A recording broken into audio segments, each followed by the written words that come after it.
Oke, sudah Pak. Ya, bentar ya.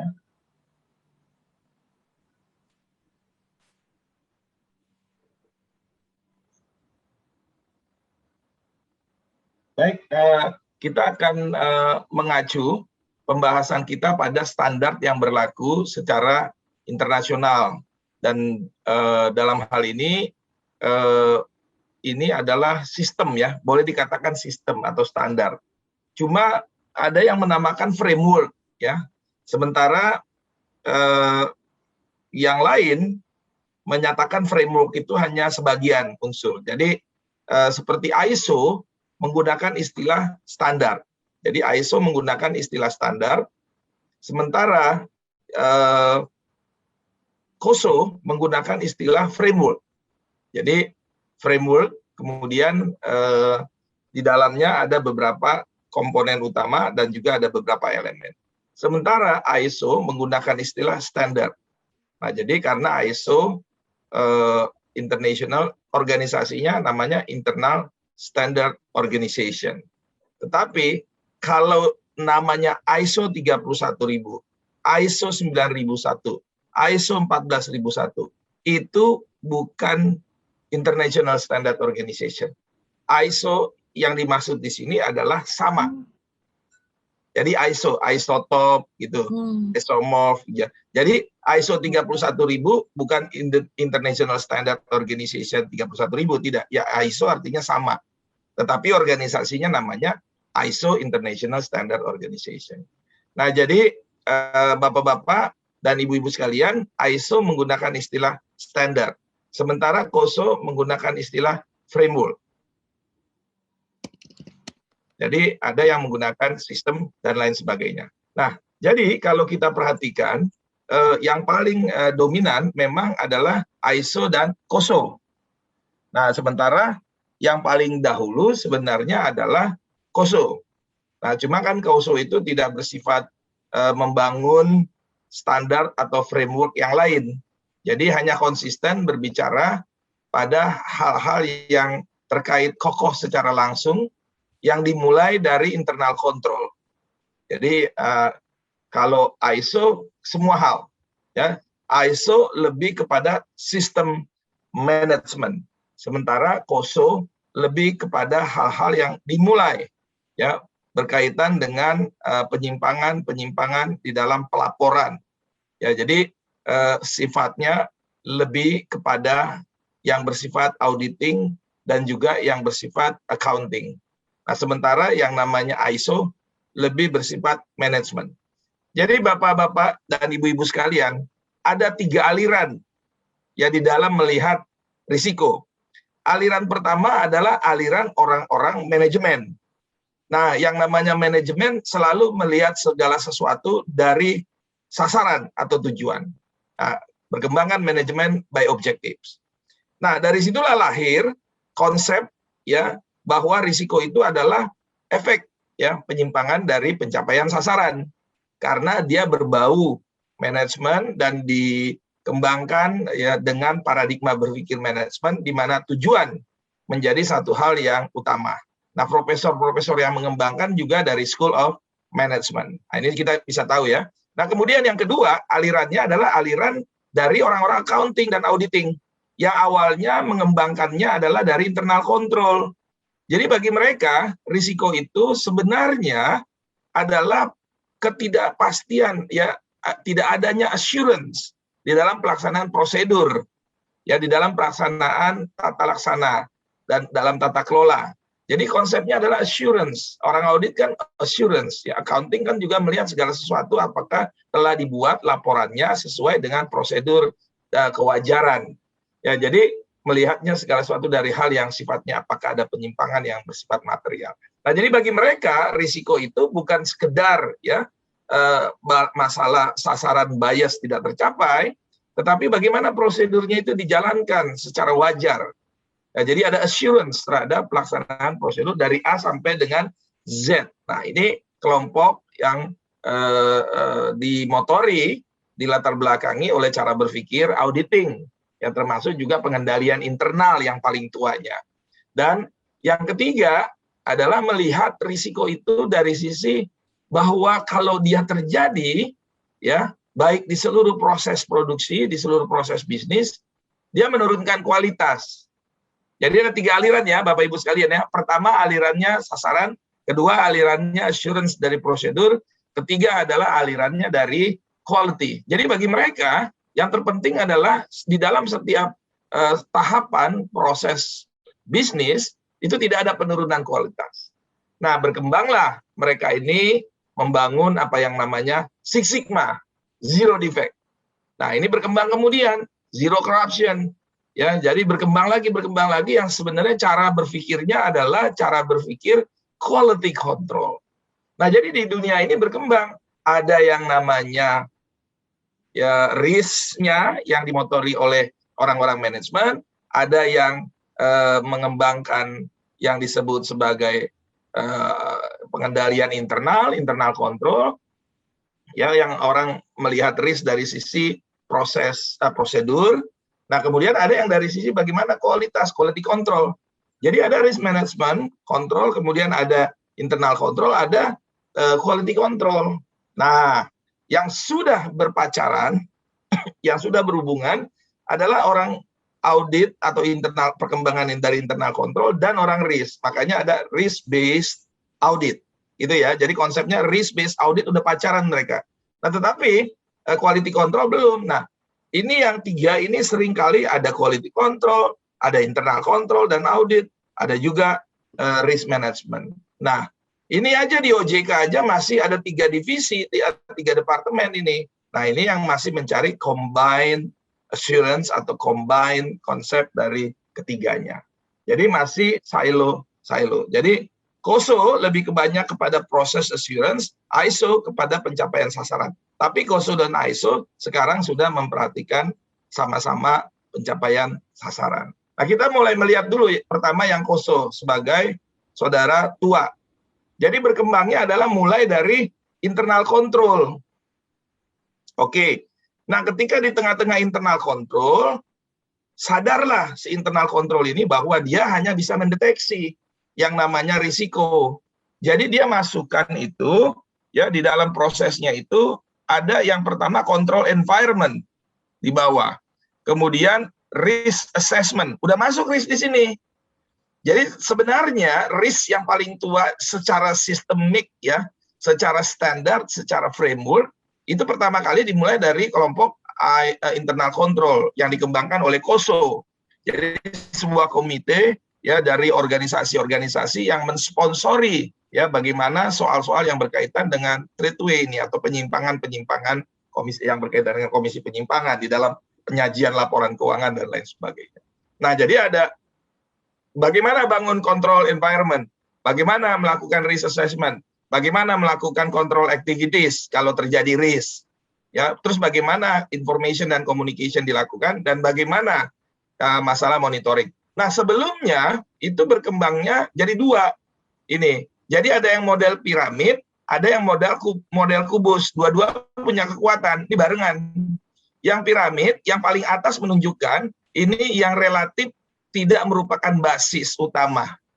Jadi kalau monitoring tidak dilakukan, sepanjang control environment ada, sepanjang risk assessment dijamin bagus, ya kalau ketinggalan monitoring, ya udahlah, nggak apa-apa. Yang penting semua sudah komitmen, sudah menjadi budaya. Jadi ini ada konsep. Nah, yang namanya PP 60 tidak menggunakan kubus. Jadi kalau Bapak Ibu baca di PP 60 dia menggunakan piramid. Jadi yang paling pertama perlu dibangun adalah control environment. Inilah yang dimaksud budaya. Budaya, inilah yang kalau kita berbicara budaya risiko, jadi sampai ke individu itu sudah ada melekat semacam apa ya, roh basyiro yang menasehati orang itu dari dalam, jangan berbuat sesuatu. Itu udah, kalau udah gitu udah dalam tuh. Jadi di dalam setiap individu ada 3 lines of defense. Nah, itu maksudnya. Nah, kalau sudah ada di individu itu ada 3 lines of defense, ada yang mempertimbangkan, kemudian ada yang melaksanakan, kemudian ada melakukan evaluasi atau refleksi diri, ada audit internalnya lah di kita. Nah, itu berarti control environment sudah terbangun. Nah, ini sudah menjadi habit. Cuma masalahnya kultur itu kan ada 3 layer. Layer pertama yang kelihatan, ya kan? atau yang disebut sebagai artefak. Ya, nanti kita akan bahas besok. Nah, layer kedua adalah yang exposed values, yang terdesain, terformulasi. Dan layer yang ketiga baru assumption dan belief. Nah, jadi layer pertama itu seragam, ya, standar, logo, backdrop, background, ya, kan gitu kan. Nah, layer kedua udah mulai formulasinya akhlak, kan begitu, macam-macam. Nah, saya mengkritik pernah yang exposed value ini, yang layer kedua, itu pemadam kebakaran. Dia bikin pantang pulang sebelum padam. Saya bilang, mah itu mah nggak usah disebut, lo pasti pulang lah kalau padam, ya kan? Nah, jadi itu nggak KPI base, saya bilang nggak risk base juga. Harusnya bagaimana, Pak?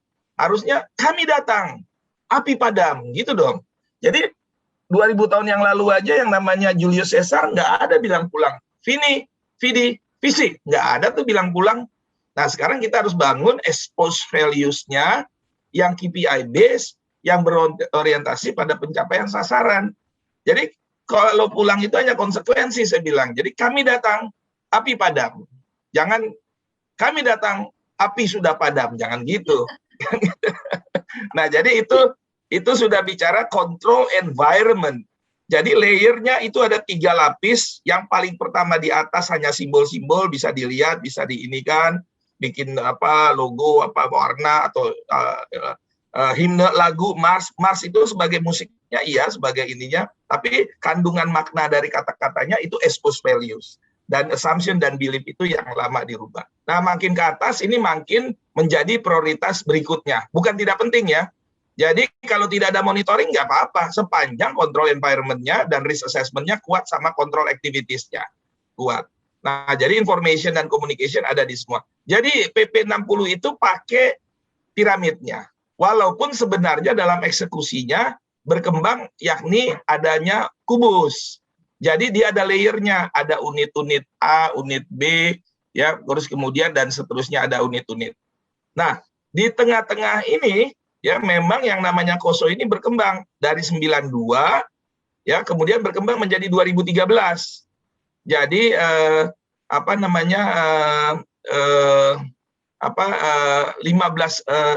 21 tahun kemudian dia berkembang menjadi KOSO internal control, ya. Jadi ininya berkembang. Tapi di tengah-tengah itu di tahun 2004 muncullah yang namanya enterprise risk management yang dimotori oleh KOSO. Jadi ini dari KOSO IRM dipengaruhi oleh KOSO internal control. KOSO IRM keluar 2004, tetapi internal controlnya diperbaiki lagi 2013. Nah, di dalam 2017 kemudian diperbaikilah KOSO IRM. Nah, jadi di sini yang namanya ISO lahirnya di sini di tengah-tengah, ya, yakni di 2009 ISO ini di sini di tengah-tengah, di antara KOSO IRM sama KOSO internal control yang framework tahun 2013. Jadi Bapak Ibu sekalian sudah mengenal ya, namanya KOSO ini dibuat karena ada penyimpangan-penyimpangan dalam laporan-laporan keuangan. Nah, jadi seperti ini kurang lebih. Jadi yang namanya framework 92 itu dari internal control. Jadi internal control itu kalau kata Pak Sumarlin adalah pengawasan melekat. Diri kita yang mengawasi diri kita, nggak ada urusan dengan audit. Jadi dia budaya pengendalian internal, bukan audit internal.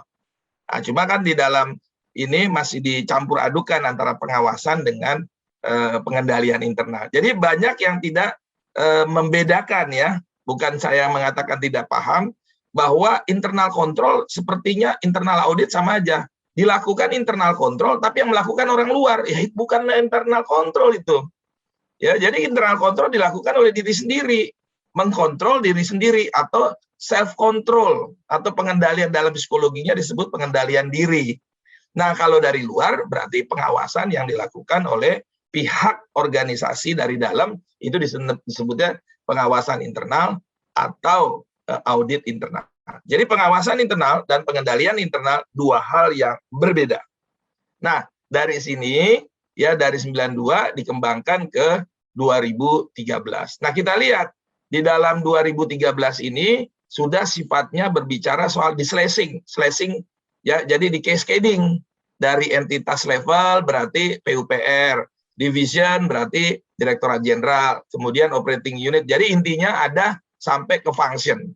Nah, jadi kita menggunakan framework yang sama, tapi dari seluruh layer. Nah, gitu ya, kurang lebih ya. Sebelumnya ini waktu di 92 masih unit A, unit D, activity 1, activity 2. Jadi tidak bersifat cascading. Nah, jadi sekarang sudah dibuat sedemikian. Nah, jadi kita lihat di sini, ini yang putih ini supaya kelihatannya jelas ya gambarnya.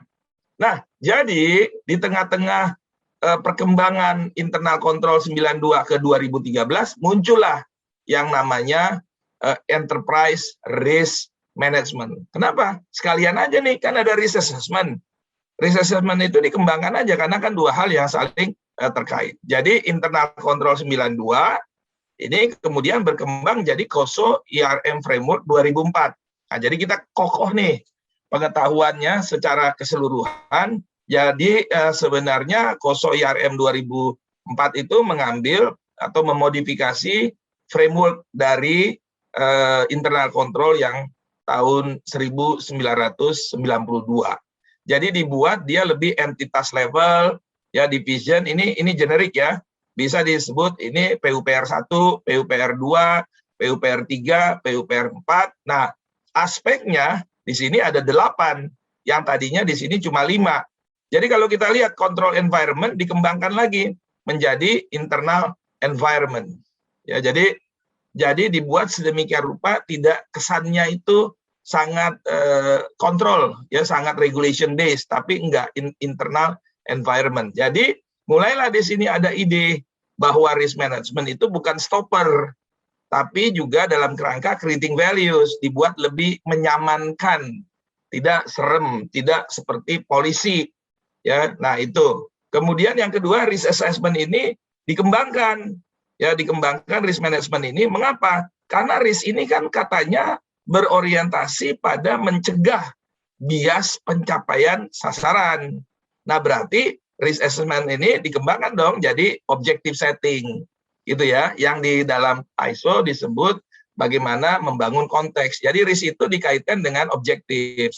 Terus di dalam objektif itu turun masuk ke event, ya sehingga muncullah ya konsep bahwa risk itu adalah potensi kejadian yang dapat menimbulkan risiko. Nah kemudian risk assessment-nya itu sendiri ada, kemudian tidak hanya assessment, harus bagaimana meresponnya. Nah, risk respon ini berarti strategi. Nah, bagaimana praksisnya, bagaimana aktivitasnya, itu disebut sebagai control activities. Ya, misalnya melakukan ya sedemikian rupa pengecekan fisik, kan gitu kan, melakukan pemisahan tugas dan macam-macam. Nah, kemudian ya control activities ini ada sudah sebelumnya. Ya bagi di sini, kemudian information dan communication dikembangkan, ya ada juga, kemudian monitoring tetap ada. Jadi di dalam sebenarnya COSO IRM framework itu mengembangkan aspek risk-nya yang paling utama menjadi yang ini kan 5, risk-nya ini dibagi menjadi 3, risk assessment, event objective setting, event identification, dan risk assessment dan risk response. Ya, jadi dibagi 4 ya, mohon maaf 4. Nah, jadi semuanya totalnya menjadi 8. Yang di sini 5, yang 1 ini menjadi 4. Jadi 4 tetap ditambah 4 jadi 8 aspek. Kemudian di sini tidak sifatnya tidak sifatnya horizontal. Unit A, unit B, ini malah cascading dari yang paling PUPR 1, PUPR 2 dan seterusnya. Jadi beautiful loh. Sebenarnya the most beautiful konsepnya itu adalah di COSO IRM framework. Jadi ke kiri kena, ke kanan kena, terus kemudian ke bawah kena.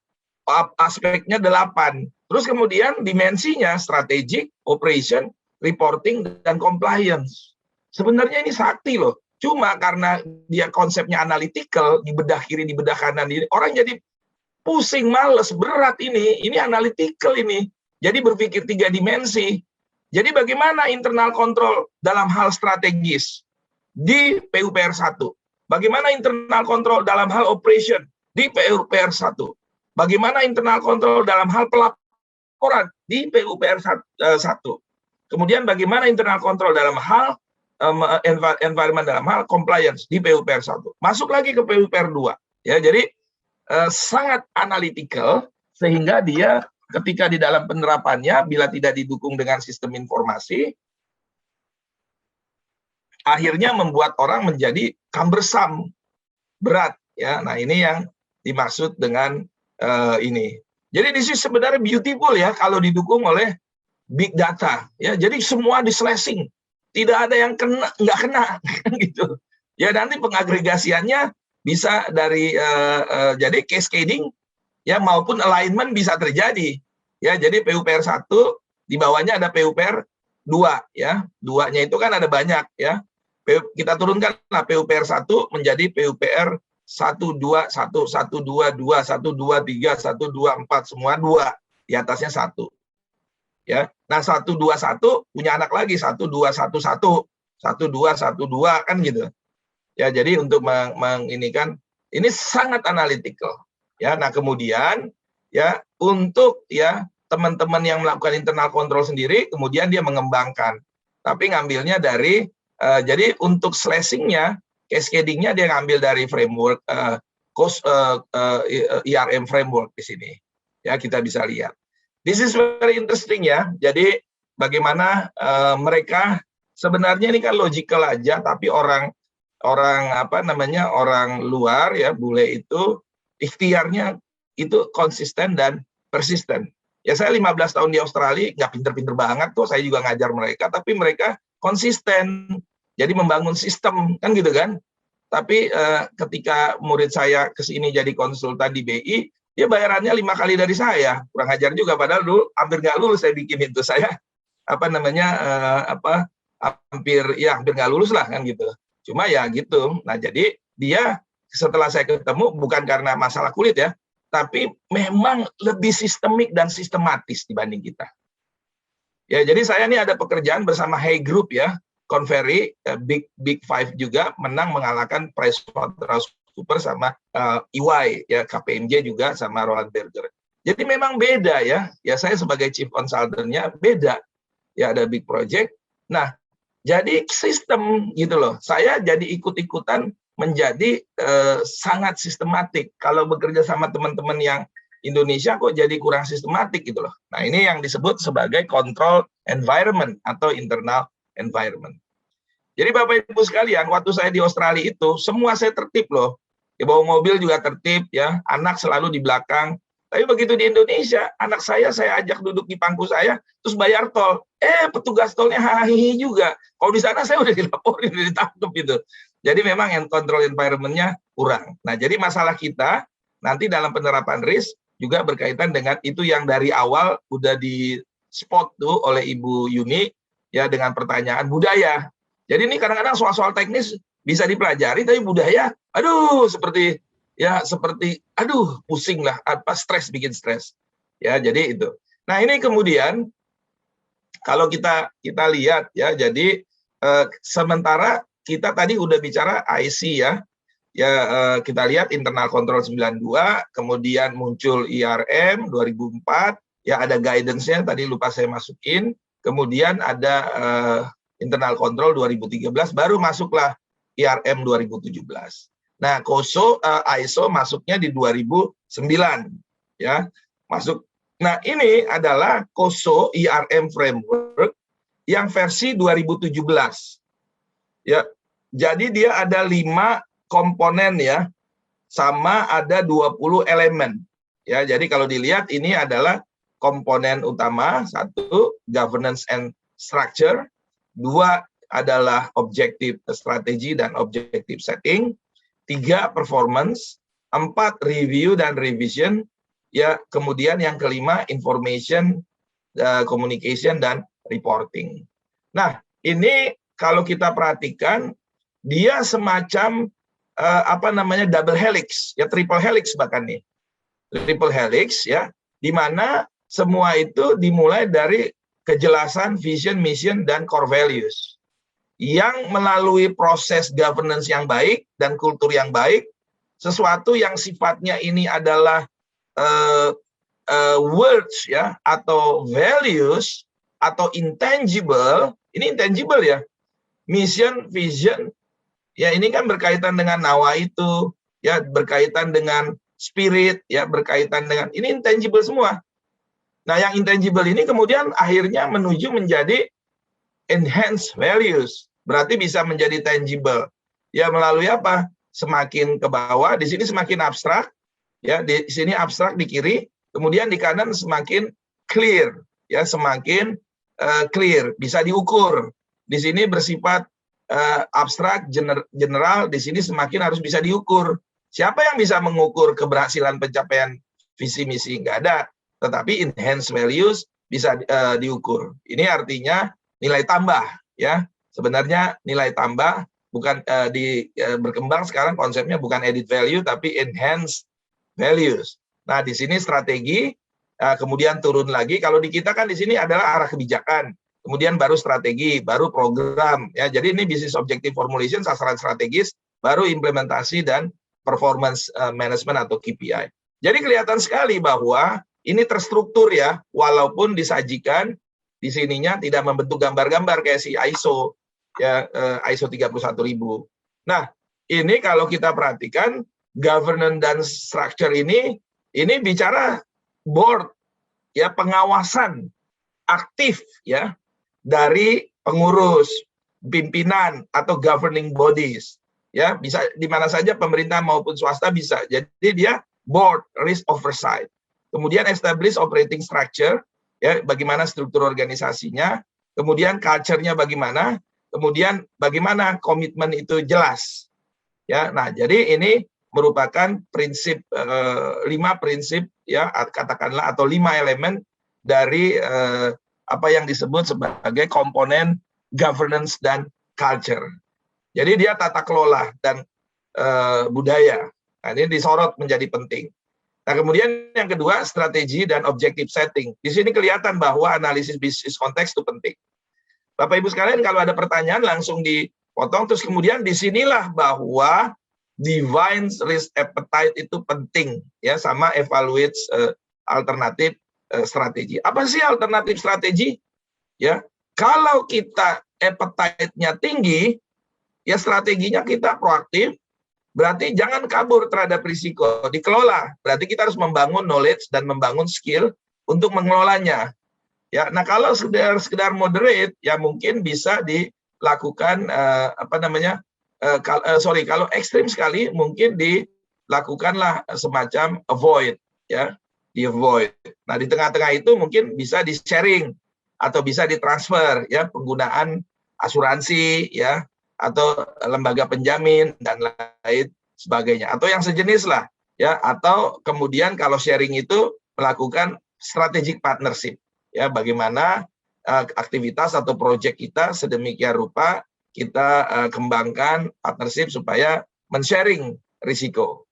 Nah, kemudian baru nanti ini formulate business objective secara lebih spesifik. Jadi yang namanya sasaran itu harus dibuat dengan kejelasan ya dan keterkaitan ya kejelasan dengan konteks dan keterkaitan dengan risk appetite. Kemarin saya ilustrasikan kalau sasarannya kita mau off-road ya beda risk appetite-nya kalau sasarannya mau nongkrong di Atro Cafe ya di kota-kota besar yang jalanannya lebih bagus. Jadi inilah alignment atau linking the sasaran strategis dengan apa yang disebut sebagai dengan bisnis konteks ya dengan risk appetite juga. Oke, sampai di sini ada pertanyaan yang berkaitan dengan strategi objective setting. Jadi jangan sekali-sekali kita merumuskan sasaran strategis ya yang tidak terkait dengan konteks. Nah, problem ya, saya langsung masuk problem ya. Masalahnya teman-teman yang bikin sasaran strategis itu belum tentu belajar manajemen risiko. Di situ. Nah, kita udah belajar manajemen risiko, terus kemudian kita mendevelop, kita dapat urusan sasaran strategisnya mereka udah fix. Nah, ini kan tweakingnya bagaimana, ya? Dan udah nggak mungkin kan, range-nya udah dibentuk, ya, RKP-nya sudah dibuat. Nah, jadi kita harus membuat semacam eksegese atau tafsir yang sedikit di dalam tafsirnya itu menggiring. Seperti trik kita kemarin, kalau ada risiko gempa bumi, masuk mana? Ya kan? Kan susah juga itu dipas-pasin gitu loh, masuk ke kinerja, kan gitu kan. Nah, kemudian kalau misalnya apakah benar kinerja? Tergantung, ntar dulu. Ya, jadi kita lihat dimensinya, gempa bumi. Kalau dia, jadi kita lihat akhir dan yang terbesarnya. Kalau dia sangat mengganggu anggaran, ya gempa bumi itu sebagai cause-nya, penyebabnya dia masuk risiko anggaran. Bisa begitu ya. Nah, gempa bumi ini, ya bagaimana? Kalau dia menyebabkan kecelakaan kerja, ya masukin kecelakaan kerja. Nah, inilah yang disebut ya sebagai azas yang harus kita perhatikan, azas melihat domainnya, ya, melihat cost-nya, ya, dan melihat kontingensinya. Jadi kita jangan menyerah. Nah, tapi kita melakukan eksegese. Nah, gempa bumi itu kan ada penyebabnya. Kita pindahkan dia, bukan sebagai risiko eksternal atau apa, tetapi kita lihat efeknya. Nah, bisa nanti dilakukan strategi konsensus, apakah dia masuk ke risiko kinerja. Ya, kalau dimensi keuangannya itu lebih besar, kita masukin ke risiko keuangan. Kalau masalahnya berkaitan dengan keselamatan kerja sebagai bagian dari keselamatan kerja. Kalau gempa bumi itu tidak mengganggu semua pegawai kita, hanya berdampak besar kepada masyarakat, ya itu mungkin kita bisa memasukkannya, dimensinya adalah bagaimana kita berhubungan dengan peran kita di masyarakat tersebut, mengganggu nggak pencapaian kinerjanya. Jadi itu yang disebut sebagai, kalau dalam teori ya, dalam textbook disebut boundary principles, ya, boundary principles. Jadi kita lihat sebagai cost terdalam atau akibat terbesarnya. Itu yang untuk mendeteksi di dalam identifikasi. Jadi mengidentifikasi ini nggak mudah. Ada risiko yang kok bisa masuk sini, bisa masuk situ. Nah, kita lihat aja, kita pertimbangkan, bisa dari faktor penyebabnya apa yang paling ini, atau akibatnya ke sisi mana. Ya, itu yang disebut sebagai boundary principles. Nah, itu udah masuk kepada bagaimana mengidentifikasi risiko, ya, kemudian mengakses, ya, dan seterusnya. Jadi Bapak Ibu sekalian, ini ada 20 prinsip ya dari COSO. Nah, apakah ini kita tinggalin begitu aja? Terus kita pakai ISO? Enggak juga, nih banyak yang sangat baik ya yang yang berkaitan dengan COSO ini. Jadi harus perlu didalami dan dipelajari lebih lanjut ya. Jadi ini misalnya tadi kan ini hanya gelondongannya aja, besarannya exercise board of risk oversight. Ya, jadi atau bagaimana pengawasan aktif dari pimpinan ya atau governing body. Jadi dia memberikan oversight ya, pengawasan oversight ya terhadap strategis, dan dia melaksanakan governance, tanggung jawab governance ya untuk mensupport manajemen dalam achieving strategi dan business objective. Jadi governing body ini penting sekali karena dia kunci, tone from the top itu penting, tone from the top. Jadi establish operating structure, bagaimana kecukupan organisasi ya, karena ide yang baik ya yang diwujudkan dan diformulasikan dalam kebijakan dan sasaran strategis, dia akan menjadi hanya sebagai kata-kata ya, tidak ya menjadi sebuah icon atau movement ya yang bisa mencapai tujuan.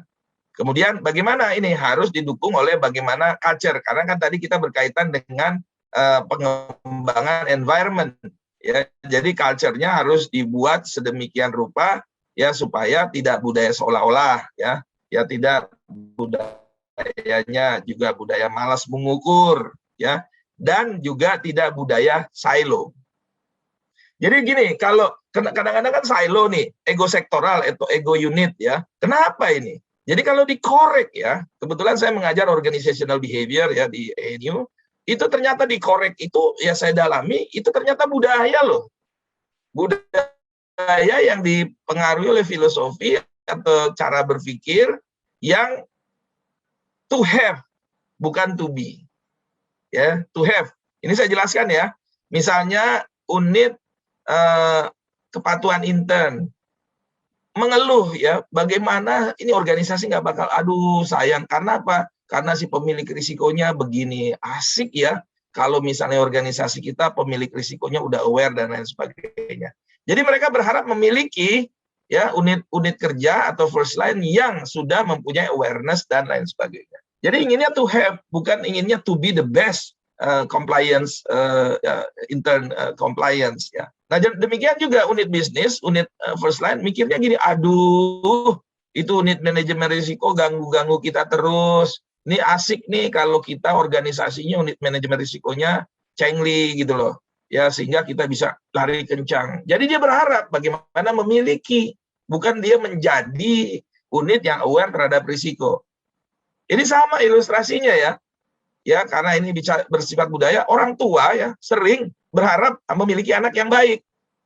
Harusnya kan dia berupaya menjadi orang tua yang baik. Nah anak juga pengennya memiliki orang tua yang baik, harusnya menjadi. Jadi harusnya not to have, but to be. Nah, yang namanya suami juga selalu aja pengennya memiliki ya istri yang baik. Harusnya kan menjadi suami yang baik. Nah, demikian juga istri, dia pengennya memiliki suami yang baik. Harusnya menjadi istri yang baik. Jadi kalau semua orang mikirnya sudah menjadi, bukan to have, but to be, nah itu baru nanti silo itu akan bisa diatasi. Ya, jadi ini penting dalam struktur organisasi itu bagaimana budaya organisasi itu dibangun. Budaya organisasi supaya tidak to have, but to be. Mohon izin Pak Jerry bisa diskusi sebentar. Siap.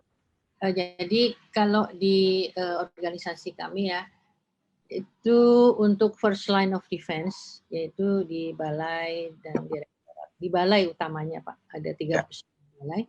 31 ya Bu? Ya? 31 balai. 39. Ya, tapi yang kemarin saya sampaikan 34 balai itu sifatnya teknis banget gitu ya, membangun infrastruktur, sedangkan yang 5 lebih kepada pembinaan teknis seperti itu. Masalah pembinaan teknis dan lain sebagainya. Nah, terus kemudian di balai-balai tersebut sebagai first line of defense itu juga dibentuk UKI Pak di sana, unit kepatuhan intern. Ada UKI, diharapkan bahwa UKI ini yang dikepalai oleh kepala balai, diketuai oleh kepala balainya dan juga dibantu oleh Kasubag TU ya, itu bisa menjalankan gitu kan, menjalankan pengendalian terhadap penerapan manajemen risiko seperti itu. Ya. Nah, kemudian diharapkan kalau bisa ada muncul masalah gitu ya, nah, mereka lah yang menghandle semua. Jadi tidak sampai ke unit three line of defense itu. Tapi kami akan memonitor terus itu, monitor di sana. Gimana itu Pak? Ya, jadi memang tugas dari second line melakukan oversight, betul, betul sekali. Nah, jadi oversight boleh sih melakukan komunikasi dan lain sebagainya, tidak apa-apa. Jadi apalagi juga oversight itu kan berarti sebelum terjadinya potensi risiko atau peluang, ya. Jadi lebih kepada preventif. Nah, kalau di dalam di dalam pelaksanaannya itu terjadi sesuatu, ya kita tentu memberikan masukan kepada SPIP ya, di sini ya namanya ya. Pengawasan ya, internal publik ya, pemerintah ya. Nah, jadi itu sudah tepat Bu. Jadi fungsinya itu ya sebagaimana Ibu adalah menyusun norma kriteria standar kebijakan prosedur termasuk metodologi dan tools, ya lakukan di dalam itu. Cuma memang mereka harus diinduksi. Diinduksi artinya monitoring yang kita lakukan atau oversight yang kita lakukan harus sedemikian rupa membuat mereka juga asik udah di oversightin ya, sehingga ya udahlah kerjain tugasnya compliance internal aja. Akhirnya mereka tidak meningkatkan ya pengendalian internal yang mereka lakukan sendiri secara inherent ya dari sisi budaya kerja mereka dan lain sebagainya. Jadi memang harus ada semacam peningkatan kesadaran dan peningkatan juga pengetahuan, dan juga Bu kalau bisa ya dibuatkan sistem tata kerja yang sedemikian rupa ada 4I's principles. 4I's principles yang memungkinkan terhindarinya peluang atau potensi salah kelola yang pertama, dan yang kedua penyalahgunaan aset, ya. Sementara sistem principle ya. Ya, 4 Eyes Principles. Jadi selalu apa namanya ada 4 mata gitu loh, secara sederhananya, ya 4 mata. Nah, jadi ini yang Ibu sampaikan saya setuju dan itu tinggal dikembangkan lebih lanjut. Nah, ini yang disebut sebagai maturity levelnya ditingkatkan, ya, maturity levelnya dikembangkan lagi. Oke, baik, ya. Terima kasih. Jadi ya tadi yang berkaitan dengan silo dan budaya ini, jadi saya menyoroti yang pertama kemarin itu sudah, yang pertama malas mengidentifikasi dan malas apa namanya melakukan mengukur, dan yang kedua adalah yang berkaitan dengan budaya seolah-olah, ya, not the substance but the form. Yang ketiga yang barusan saya sampaikan adalah budaya silo, yang didasari ya oleh filosofi cara berpikir, kebiasaan ya yang disebut sebagai to have bukan to be. Ya, jadi padahal the art of membangun ya komunikasi ya sinkronisasi adalah substansi dasarnya dulu. Secara budaya kita harus menjadi yang terbaik dari diri kita, bukan memiliki partner kerja ya yang atau memiliki stakeholders yang sesuai dengan keinginan kita. Jadi ini bisa dijadikan status ya, Pak Ahdiat ya, not to have but to be. Tinggal nanti ditambahin sama Pak Ahdiat the art of love kan gitu kan. Jangan ya itu. Jadi tetapi ya ini saya intermezzo ya. Bapak Ibu sekalian, kita memasuki zaman transformasi digital. Namanya semua bisnis sekarang not to have but to be. Ya, kita coba ya, uji ya filosofi ini. Pertama, yang namanya Gokar, Gojek, they don't have not to have armada. Benar nggak? Not to have armada, but to be the best transportation provider system. Benar nggak? Yang namanya Tokopedia, they don't have yang namanya inventory. Punya inventory nggak mereka? Stok? Nggak ada kan? But they are fight to be the best, ya, the best apa? The best dealer distributor, ya, the best perusahaan retailing. Ya, jadi perusahaan retail tidak memiliki stok, tidak memiliki, tapi menjadi the best groceries and retailing system. Nah, perusahaan ini hotel, Red Door sama apa tuh kalau waktu itu anak saya Airbnb ya, apa namanya? Lupa saya, itu pokoknya ada RR-nya. Dia Airbnb, tidak punya hotel, Pak. Bu. Apa namanya? Airbnb, Pak. Airbnb. Jadi they don't have rooms. They don't have rooms, but they fight to be the best accommodation provider system. Jadi not to have, but to be. Ini filosofi milenial di transformasi digital di era industri 4.0. Nah, perusahaan tribun-tribun itu, dia nggak punya wartawan, cuma baca-bacain berita begini-gini, tiba-tiba ada yang muncul kan, mbak-mbak kan gitu kan, bacain ini kejadian, yang lain di copy-copy aja. Sekarang saya tanya nih Pak Emir, Lambe Tura itu duitnya banyak banget, nggak ada itu bikin news, ya cuma ngasih-ngasih tanda tanya. Jerry Marmen selingkuh dikasih tanda tanya, kan nggak kena undang-undang ITE, kan kurang ajar itu kan, cuma dikasih tanda tanya doang. Ya, jadi dia nanya kok gitu, bukan ini. Jadi Bapak Ibu sekalian, jadi di era sekarang ini adalah not to have but to be. Nah, kita pakai filosofi ini untuk mencegah yang namanya silo. Ya, jadi kita bukan to have partner, to have unit kerja yang sesuai dengan keinginan kita atau tapi kita menjadi ya unit kerja ya yang sesuai dengan tusi kita yang terbaik, dan masing-masing yang lain juga begitu, sehingga silo itu tidak terjadi. Ya, ini yang menjadi menjadi penting. Saya ingin menunjukkan gambar ya yang saya pakai kemarin di 2 hari yang lalu. Saya diundang oleh oleh Pegadaian untuk bagaimana mengembangkan mencegah silo ini terjadi, karena persoalan mereka adalah ini. Jadi ini sangat baik ya ilustrasi gambar ini supaya kita bisa membayangkan ya, membayangkan apa yang tadi saya jelaskan.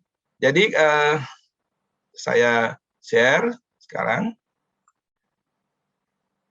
Ini dari sini jadi kita makin dalam secara konseptual, karena ini bicara apa namanya, kelihatan ya? Sudah kelihatan, Pak. Kelihatan belum? Sudah. Nah, jadi ini silo ini terjadi ya, lack of GRC system. Ya. Duplikasi lah, inilah ya, laporannya kadang-kadang nggak ini ya, yang kita bangun kan risk itu mencegah ini, governance juga mencegah ini. Nah, ini kondisi yang apa namanya, buruk. Nah, yang kita harapkan kan begini, very beautiful kan Pak Emir ya, Pak Rizky. This is kalau ada kesempatan kita membicarakan ini lebih jauh. Nah, ini unsur budayanya, karena dia to have aja di sini. Ya, jadi integrasinya lemah. Nah, kalau kita perhatikan, memang unsur budaya itu yang saya sampaikan, budaya seolah-olah ya, budaya silo, ego sektoral, dan sekedar ingin memiliki, to have ya, not to be. Kemudian budaya malas mengukur yang kemarin. Nah, ini susah dirubah karena ada level budaya yang sedemikian rupa dia apa namanya, ada yang observable, ini artefak, ada yang expose value tadi. Ya, kemudian ada yang assumption. Yang assumption ini yang berat, yang kita susah mengembangkannya. Nah, nanti kalau kita dari sisi budaya, saya sebenarnya sudah ada bahan yang memang kita bisa gali ya untuk lebih lanjut. Dulu saya pernah menjadi asisten sosiologinya Profesor Sayogyo, jadi pernah berminat di bidang budaya kebetulan, tapi kemudian saya tinggalkan karena apa namanya, kalau dari sosiologi jadi konsultan kurang diterima kan begitu. Jadi harus punya manajemen dan juga punya economics. Ya, tetapi sebenarnya minat sekali yang berkaitan dengan budaya. Nah, jadi itu yang apa namanya, yang berkaitan dengan ini. Jadi Bapak Ibu sekalian, yang namanya KOSO ya. Jadi ini bagian memang yang harus wajib juga kita ketahui dari sisi sertifikasi ini. Jadi sertifikasi ini bukan sertifikasi ISO ya, atau ini. Jadi kita harus belajar semua ya, karena apa namanya, biasanya untuk sebuah apa proyek konsultansi dan lain sebagainya butuh kadang-kadang kewajiban ini. Jadi kita sesuai dengan kurikulumnya kita berikan. Nah, jadi yang berkaitan dengan governance structure juga harus diperlengkapi dengan attract ya, develops and retain capable individuals. Jadi ini penting sekali SDM dan lain sebagainya, yang nanti kita lihat nih kalau di Basel, dan Basel itu maksudnya OJK, itu bisa menjadi hal yang sangat penting. Kemudian yang berkaitan dengan strategi dan bisnis setting, ini penting kalau di kita di kalau di ISO itu adalah konteks, scope, dan kriteria. Nah, kemudian ini performance, disinilah sebenarnya intinya dari proses. Kalau di ISO namanya proses manajemen risiko. Kalau di sini adalah performance. Jadi kenapa performance? Karena manajemen risiko itu bukan sekedar protecting values, tapi untuk meningkatkan values, nilai tambah. Jadi identify, assess, prioritize, implement risk response, dan develop portfolio view. Nah, kemudian ya baru yang di sini adanya review dan revision. Kalau di apa namanya, di ISO, perbaikan yang dilakukan secara terus-menerus ya, jadi improvement. Dan ini adalah bagaimana pentingnya information communication dan reporting. Jadi sebenarnya sama ya, mirip lah. Nah, jadi kalau kita lihat antara 2017 dan 2004 ISO KOSO-nya sama. Di sini ada mirip governance and structure, di sana internal environment. Jadi kalau internal environment ini adalah bahasanya internal control, bahasanya audit. Sekarang berkembang kalau manajemen namanya governance and culture. Mengapa? Karena membangun budaya adalah membangun internal control, kan begitu ya. Nah, membangun governance itu juga membangun struktur supaya terjadi check and balance. Jadi Bapak Ibu sekalian, if people on the street ask you, what is governance? What is tata kelola yang baik? Intinya check and balance. Sumber teorinya adalah dari Montesquieu, ya. Dan sekarang digaya-gayain dinamain three lines of defense. Jadi kalau sebenarnya Montesquieu juga kan ada second line-nya adalah legislatif ya. Saya lupa tuh waktu SMA. Kemudian first line-nya adalah eksekutif. Kemudian third line-nya adalah yudikatif ya, dan pemeriksa lah. Nah, itu sebenarnya dari teori politik dikembangkan oleh orang bisnis, jadilah yang namanya three lines of defense ya. Jadi ini yang terjadi. Jadi dia bukan sekedar pengawasan internal environment saja, tapi culture ya, dan juga governance yang intinya bukan dari lingkungan tapi dari dalam juga. Gitu ya. Jadi inti governance adalah mencegah ya dua hal. Salah kelola tidak boleh. Dan yang kedua adalah mencegah penyalahgunaan aset atau fraud. Ya, jadi melalui apa dia? Melalui check and balance. Ya, bahasa teknisnya apa nih? Check and balance. Ya, kalau dilakukan diri sendiri namanya internal control, pengendalian internal. Kalau dilakukan oleh pihak luar tapi dalam organisasi namanya audit internal. Dilakukan oleh pihak luar dari luar organisasi namanya audit eksternal. Ya, jadi kurang lebih seperti itu. Nah, kalau dilakukannya secara tumbuh ya, secara sistem disebut governance. Clear ya? Ini yang berkaitan, dan strategi and objective setting tadinya cuma objective setting. Sekarang bahwa itu diperluas, ini yang 2017. Kemudian ini identification, ini kan semua urusan risk. Ya, risk itu mau ditekankan di COSO adalah bicara soal nilai performance ya. Nah, kalau saya disuruh mengkritik, saya akan katakan tidak performance, tapi risk and performance. Ya, kemudian di sini monitoring jadi review and revision, kemudian information and communication sama, tapi ditambahin reporting. Nah, nanti ini kita bisa melihat ya bedanya dengan ISO 31.000 ya. Jadi yang benar-benar menarik. Sampai di sini ada pertanyaan dari 5 komponen, dan sehingga kita nih sekarang kan kita gayanya begini Bapak Ibu. Ini ada nih konsep, ada framework. Kita tinggal cek bagaimana di PUPR ya. Kan gitu kan? Nah, oh ini masuk sini. Oh, nah, kalau kita udah sampai ke taraf itu berarti sebenarnya kita sudah ibaratnya sudah tidak terjebak pada mekanistik framework, tapi kita sudah kepada substansi, ya sudah tidak sebagai dari sisi kalau orang sufi ya tidak syariah saja, tapi sudah menuju ke ke marifatnya yang paling tinggi, ya gitu. Jadi ke hakikat lah ya, belum kepada marifat, masih ke hakikat. Ya, jadi oh ini yang namanya information communication itu di kita ini kan gitu kan. Jadi tidak terjebak kepada menghafal mekanistik dari sistem atau standar atau framework yang kita pakai. Jadi kita paham hakikatnya atau substance-nya. Clear ya? Ada pertanyaan? Izin nanya Pak. Silakan. Dua hal Pak. Pertama, waktu itu kami kesulitan ya, saya sih kesulitan ketika mendefinisikan infocom ya Pak, information dan communication. Yang di informasi dan komunikasinya itu sebetulnya mitigasinya atau value-value terhadap risk-nya gitu loh Pak. Ini dalam konteks mitigasi, dalam konteks informasi komunikasi terhadap mitigasi risiko. Waktu itu kami menyusun laporan SPIP Pak lebih tepatnya.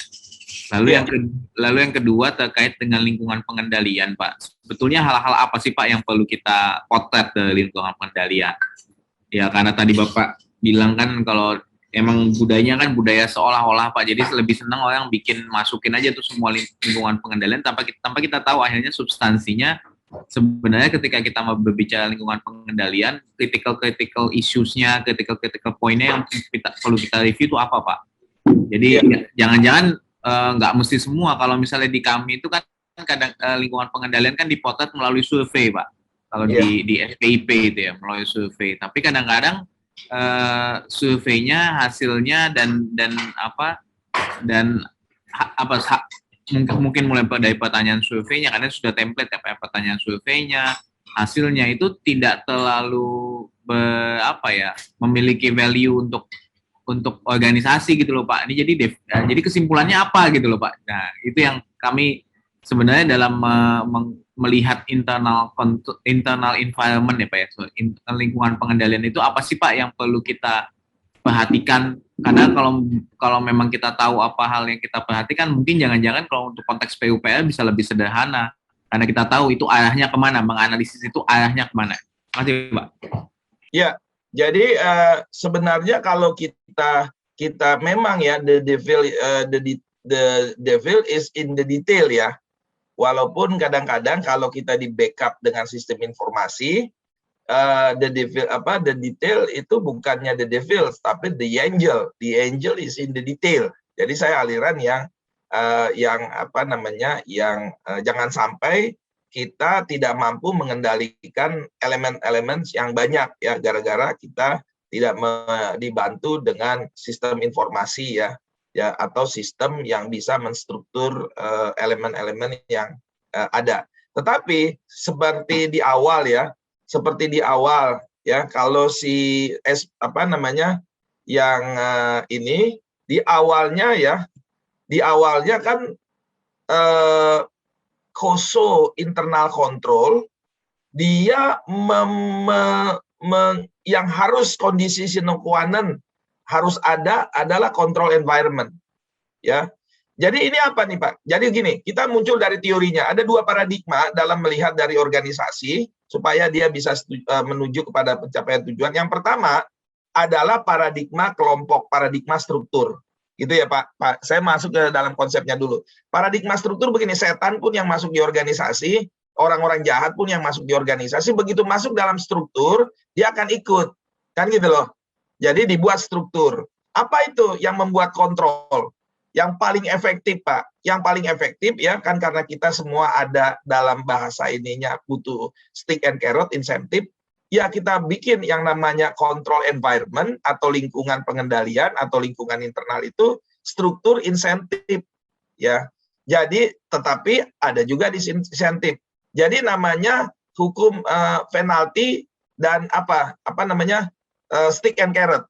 Jadi ketegasan untuk kalau terjadi penyimpangan langsung, nah itu yang paling penting, ya, yang paling utama. Itu yang dilakukan oleh Jonan, Pak Catur. Jadi Jonan itu ketika dia melakukan transformasi di PT Kereta Api, ya, itu yang paling pertama diambil yang namanya control environment atau lingkungan internal, mengubah struktur gaji, gitu loh. Jadi itu lingkungan itu, ya. Satu, kedua menetapkan sistem disipliner ya, setelah struktur gaji sebagai insentif dan struktur disipliner struktur tata pendisiplinan ya, sehingga ada stick and carrot-nya ya. Jadi ada pukulan dan juga ada insentif, ada reward and punishment ya. Tetapi Pak Catur ini kan disesuaikan dengan kultur ya. Kalau kultur di Amerika dibikin reward and punishment duluan pertama udah langsung heboh. Jadi di struktur yang masyarakatnya bisa disebut patron dan klien. Jadi kalau saya sebagai misalnya konsultan, berdasarkan pengalaman saya, assessment saya, yang paling utama ya adalah dibuat, dan yang paling primitif ya seperti yang dilakukan oleh Tuhan adalah menentukan reward and punishment. Jadi ada surga dan neraka, titik itu loh Pak. Itu yang paling pertama. Itu jalan Pak, internal control. Tapi kalau tidak diterapkan secara konsisten, modelnya model pengasihan dan pengampunan terus, nggak jalan. Ya, jadi jadi itu bagian dari lingkungan internal yang disebut adalah reward and punishment. Ada yang bilang stick and carrot ya Pak, supaya tidak terkesan kejam ya, reward ini. Tetapi harus dibuat, itu bagian dari sistem. Itu paradigmanya paradigma struktur ya Pak. Tetapi ada paradigma individual yang mengatakan enggak, bukan itu. Ya, tetap aja dia akan maling, kalau ada celah loopholes dia akan masuk. Jadi apa? Harus dibangun mentalnya. Ini yang disebut pendekatan mentalitas, Pak. Jadi dua, mentalnya diberikan awareness, diberikan value, diberikan nilai-nilai kebaikan dan lain sebagainya. Nah, Pak Jokowi kan maunya revolusi mental, kan gitu kan. Tapi Pak Jonan dalam skala mikro, ya di PT Kereta Api, dia melakukan pendekatan struktural. Nah, setelah strukturnya bagus, ya dibangun dengan pertama, karena kan tadinya ada kacang, ada tiket di atas, dilakukan survei, ternyata gajinya, atau bukan gaji, take home pay-nya itu 3 kali dari gaji. Ya udah, struktur penghasilan take home pay-nya dirubah, itu sebagai struktur untuk reward. Tetapi juga yang telah masih dilakukan punishment, disikat habis. Nah, sehingga pendekatan struktural ini orang-orang jadi takut. Nah, setelah itu baru dilakukan pendekatan mentalitas. Jadi kombinasi ya Pak. Jadi dilakukanlah workshop, dilakukan seminar tetap dan lain sebagainya. Oke, itu yang paling mendasar jika tidak ada pilihan lain dan resources kita terbatas. Jadi kalau saya seperti itu. Yang kedua apa? Yang kedua barulah dibuat sistem yang lain. Sistem informasi, Pak. Jadi bisa ketahuan dengan file log dan lain sebagainya, bisa termonitor sistem informasi untuk dilakukan pengawasan atau monitoring itu. Ya, jadi dilihat ini jadi namanya teknologi base ya untuk melakukan surveillance ya untuk melihat bahwa semua yang dilakukan oleh kita termonitor oleh organisasi ya. Ketika saya ya bayar parkir ya di gedung Lipo, kemudian disuruh pakai OVO, saya nggak mau, saya nggak punya, saya kasih 20.000 silakan you bayar pakai you punya OVO. Nah besok saya datang lagi ke gedung itu pulang ajar, saya disuruh pakai OVO, saya bilang nggak ada, loh bapak kan yang kemarin, saya kasih lagi duit, dia nggak mau karena ada rekaman CCTV-nya, ya kan gitu, sudahlah menggunakan teknologi base. Nah inilah yang membangun internal kontrol atau lingkungan pengendalian yang tadinya terpaksa lama-lama menjadi terbiasa dan habit. Nah, setelah itu baru dia menjadi budaya ya dengan 3 level. Pertama di artefaknya, lama-lama kemudian masuk ke exposed values dan terakhir menjadi assumption dan belief. Tapi lama, Pak. Kalau sudah lama terjadi lebih dari 25 tahun barulah dia jadi DNA. Jadi corporate DNA. Jadi 25 tahun ya karena exposed value. Jadi lingkungan pengendalian itu budaya dan kalau udah sampai ke assumption dan belief dia 25 tahun. Kalau dia hanya exposed value baru 10 tahun. Kalau dia cuma artefak di luar ya itu baru 5 tahunan. Jadi kita harus bertahap mengubahnya. Jadi ini pengalaman saya ya dalam menjadi konsultan itu ya dengan bendera-bendera perusahaan asing itu memang butuh waktu yang cukup lama untuk membangun corporate culture. Nah itulah yang namanya Citibank, itu sekolahannya para bankers. Ambil aja karena kan udah jadi di situ sebagai culture. Kalau siapapun yang masuk Citibank akan menjadi hebat, kan gitu kan? Karena dalam sistem rekrutmennya dan lain sebagainya dan ini. Kalau Amerika bagaimana? Kucing aja jadi presiden Amerika, Amerika tetap jaya sampai dengan 100 tahun ke depan. Ya, mungkin ini kenapa? Karena strukturnya sudah terbuat, internal kontrolnya sudah terbuat. Nah, jadi sejelek apapun ya seperti tahun sebelumnya ya itu tetap aja relatif masih tidak di bawah standar minimal. Gitu ya Pak Catur ya. Menarik ya kalau budaya itu. Jadi saya alirannya stick and carrot aja Pak. Ya, jadi reward and punishment ya kalau tidak ada pilihan lain itu yang harus kita tegaskan ya. Jadi ini yang. Nah, cuma bagaimana nih yang reward? Kena dari efek eksternal, yakni kinerja itu ya, itu istilahnya tukin, ya, dan lain sebagainya. Kadang-kadang juga itu problematik urusannya bukan kita yang tentukan sendiri karena kita bukan perusahaan swasta ya Pak Catur ya. Jadi karena dalam urusan dengan Kementerian Keuangan, tukin itu harus ininya nggak ada masalah dan lain sebagainya. Kalau punishment sih enak, bisa buat cepat, tapi yang namanya reward ini yang kadang-kadang kita terkendala. Tapi di atas semua itu ya kalau kita nggak punya ya berupayalah mencari leader yang mampu membangun menyamakan visi, kurang lebih seperti itu. Tapi itu sifatnya tidak menyeluruh dan jarang dan sulit didapatkan. Itu ya Pak Catur. Saya cenderung kalau diambil satu poin yang mau tidak mau ya saya cenderung ke pendekatan reward and punishment. Lagi Pak, sedikit Pak. Iya. Berarti kan sebenarnya lingkungan pengendalian dalam konteks pemerintahan ini kan agak nggak bisa ditentukan sendiri oleh organisasinya, Pak. Iya, betul. Itu masalahnya. Mau bikin reward urusannya. Ya, keuangan. karena pertanyaannya kan itu. Akhirnya kita kan sebenarnya lingkungan pengendalian itu mengetahui playing field kita, Pak ya. Iya. Playing field kita ketika kita mau menerapkan pengendalian risiko, mitigasi, kita pengen tahu lah playing field kita. Nah biasanya memang apakah analisis kan misalnya ditanya apakah Anda mendapatkan reward gitu dari pimpinan atau apakah ada surveinya itu apakah ada sanksi terhadap pegawai sanksi. Istilahnya sanksi ya. Ya, bukan punishment, iya betul. Ya, akhirnya semua menjawab karena based on reality kan Pak, karena juga itu surveinya itu tertutup, ya dibilang aja apa adanya gitu. Akhirnya nilai survei, kalau kita scoringnya SPIP kan akhirnya lingkungan pengendaliannya jadi jelek semua. Pasti begitu ya, karena memang pemerintahan kan memang seperti itu. Akhirnya saya kemudian berpikir, mungkin kita perlu melihat yang lain gitu dari lingkungan pengendalian. Atau memang hanya itu saja Pak, memang bagaimana kita mengendalikan lingkungan kerja kita memang. Bagaimana organisasi menerapkan lingkungan pengendalian di organisasinya, memang itu yang ingin dilihat ya Pak ya? Iya betul, itu yang dilihat. Nah cuma memang kita ada masalah hardening birokrasi. Ya jadi itu yang terjadi selama ini dan yang sekarang mau berupaya dicairkan dengan reformasi birokrasi. Nah jadi sebenarnya ada beberapa aspek ya yang mungkin ini masuk kepada budaya pengendalian, ini satu sesi sendiri. Jadi kebetulan sebulan lalu saya memberikan ini di HSBC ya, di Bank HSBC. Jadi namanya risk culture. Jadi dari pagi sampai dengan sore hanya bicara risk culture.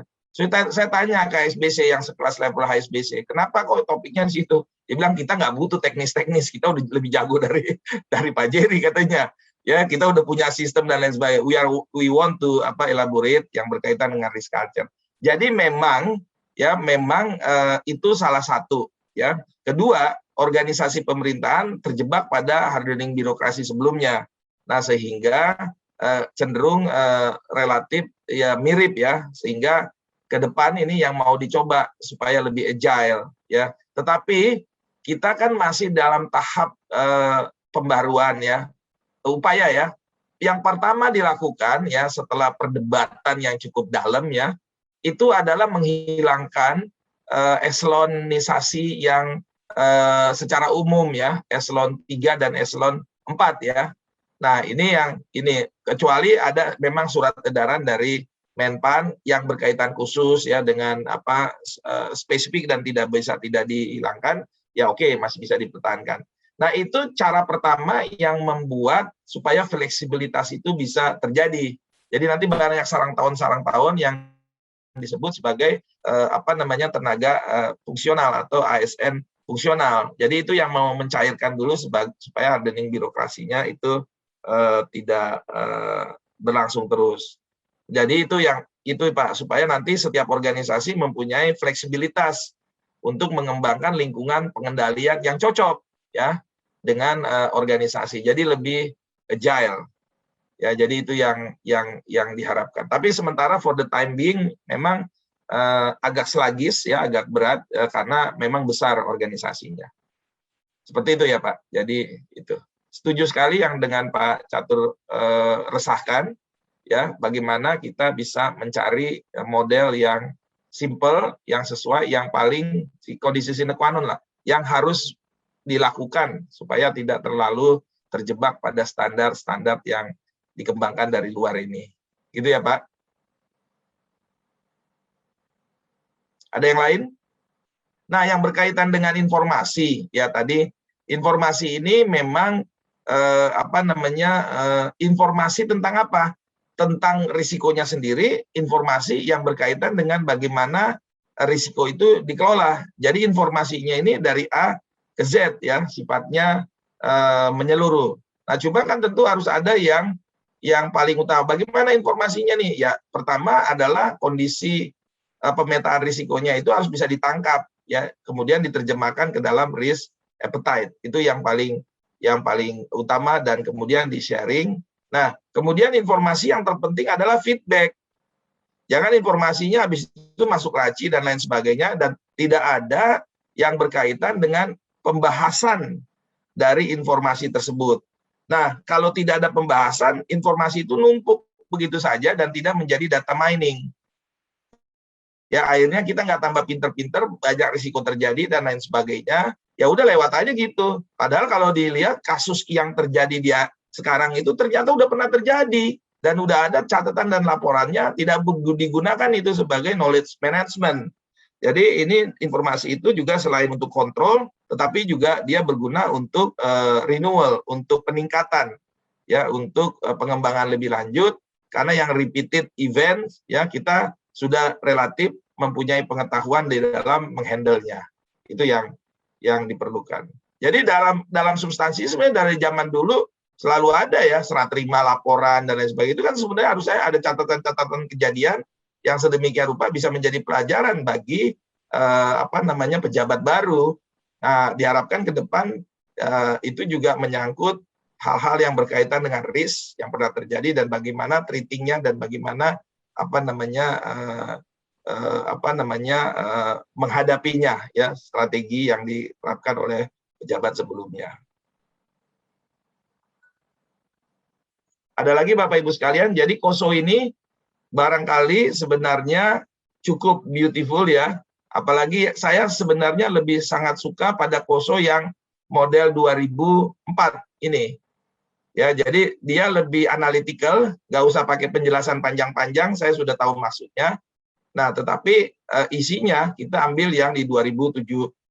Jadi saya cenderung bahwa komponen yang 5 ini tetap dimasukkan di dalam sini, ya. Kemudian ini elemen-elemennya, ya, ini, ya, tinggal kita lakukan eksegese. Di sini ada penjelasan singkatnya, summary-nya, ya, untuk masing-masing. Jadi seperti yang ditanyakan tadi yang berkaitan dengan komunikasi itu ada di 20, ya, di 17 ya, 18 sampai ke 20. Nah, jadi ini yang ada di dalam petunjuknya. Langkah-langkahnya ada memang petunjuk untuk implementasi. Ya, jadi ini bagian dari itu. Termasuk risk culture ya di sana. Baik, ada lagi Bapak Ibu sekalian?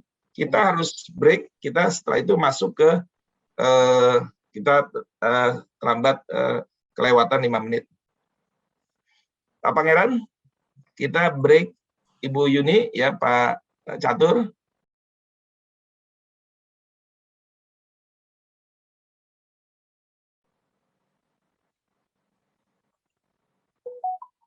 Nah, sekarang kita masuk ke ISO 31.000 yang menurut pengamatan saya sudah sedemikian rupa ditangkap oleh di dalam SE, ya, di dalam SE nomor 4 tahun 2021. Nah, namun saya mencoba melihat ini dari segi historisnya terlebih dahulu, ya, bagaimana ISO 31.000 ini yang versi pertama 2009, kemudian juga perubahannya memang sangat tidak substansial ya di 2018. Nah, kalau saya mengamati bahwa ini hanya persaingan bisnis. Jadi karena si COSO kan melakukan perubahan dari COSO 2004 ke COSO 2017, 13 tahun. Yang sedemikian rupa analytical-nya dikurangin sedikit, ya, kubusnya tidak dipakai, tapi dikasih dalam bentuk verbal, ya, ada gambar, ya, di 2017. Nah, kemudian si ISO sebelumnya ada 2009, karena COSO mengeluarkan 2017, ISO langsung mengeluarkan 2018, yang dimana sebenarnya perubahannya juga tidak terlalu signifikan. Nah, kita perhatikan di sini, kita lihat bagaimana perubahannya. Nah, ini adalah ISO yang versi 2009. Terdiri dari 3 komponen utama. Ya, yang pertama adalah principles, ya. Di sini principles ada 11 elemen. Kemudian framework, ya. Kemudian framework ini ada 5 elemen, ya, 1, 2, 3, 4, 5. Nah, kemudian ada proses. Jadi principles, framework, dan proses. Nah, kalau saudara-saudara, Bapak Ibu sekalian lihat, ini kelihatannya hubungannya linier. Jadi bagaimana di sini principles mempengaruhi framework. Nah, framework mempengaruhi proses dan proses mempengaruhi framework. Tetapi bagaimana prinsipal ke proses kelihatannya nggak ada hubungan. Nah, ini yang kita lihat bahwa di ISO 31000 dia dilakukan perubahan konsepnya jadi lebih iteratif. Ya, jadi ISO 31000 lebih iteratif. Dan kemudian untuk principles juga disimplifikasi. Kemudian selain principles ditaruh tujuan utama. Ya, tujuan utama dimasukkan di dalam bola atau lingkaran principles, tapi dia sebagai suatu hal yang sendiri, ya, sebagai tujuan, tapi ada di dalam prinsip. Nah, kemudian kita lihat bahwa dia tidak linier, tapi merupakan siklus. Ya, siklus bahwa prinsip ini mempengaruhi framework. Kalau sebelumnya hanya prinsip yang mempengaruhi framework, tapi hubungan antara prinsip dengan proses nggak ada. Di sini prinsip juga mempengaruhi proses. Nah, yang ini tetap sama bahwa framework dan proses saling berhubungan. Sebelumnya ini juga sudah ada. Jadi perubahan yang mendasar dari segi cara pandangnya bahwa dia sangat iteratif. Itu yang pertama. Kemudian ada penyederhanaan. Kalau kita lihat ya sama seperti pendahulunya ya, yang di 2009 ya 31.000, versi 2018 juga tiga komponen utama. Jadi principles, framework, dan proses. Ya berbeda, tapi di 2009 principles-nya tidak ada tujuan, di sini sekarang ada tujuan, yakni apa? Bahwa risk management itu untuk value creation. Tidak hanya stopper, tidak hanya rem, tapi juga dia bisa menjadi semacam ngegas. Artinya risk ini justru bisa mendorong ya unit-unit first line untuk lebih kencang larinya. Jadi karena risk ini yang mengetahui kalau kondisinya samudranya tidak ada tidak ada ombak, badai, angin barat dan lain sebagainya, ya lebih kencang lah organisasi itu. Nah, jadi itu ada satu tujuan dan prinsipnya menjadi 8, sebelumnya adalah 11 ya. Sedangkan framework dan proses itu masing-masing 6 elemen.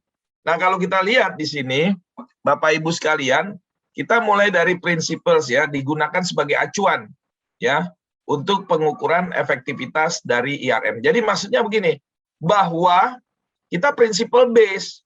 Jadi enggak pernik-pernik ya. Jadi intinya kita lihat aja apakah tercipta value creation.